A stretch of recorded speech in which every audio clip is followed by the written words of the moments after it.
So when we spoke about the purposes of the Coaching Commission, we've just covered protecting horses, protecting riders, protecting coaches. Can we talk a little bit about standardizing coaching across disciplines? And I just want to talk about what that means, because it sends a lot of people into a panic. It would, of course it would. And I think when we talk about standardizing coaching, it's we think we're so far removed because we've got polo and saddle seat.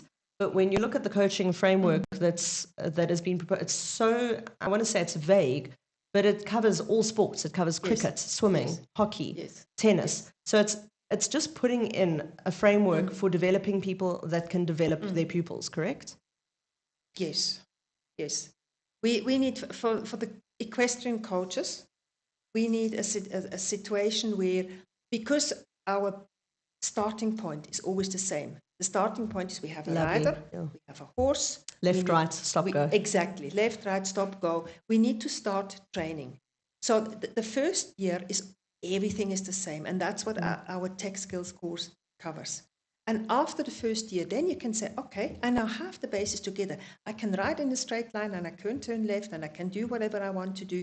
Now I want to start jumping, or I decide I actually would like to rather go into endurance, or I want to go and learn how to shoot the bow and arrow of my horse, which is amazing.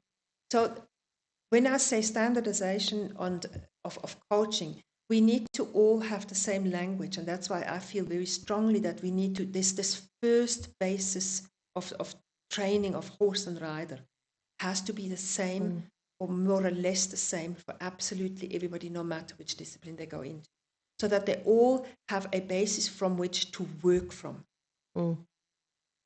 It's like if you go to varsity but you haven't done your primary school, you can't read or write. Not going to succeed.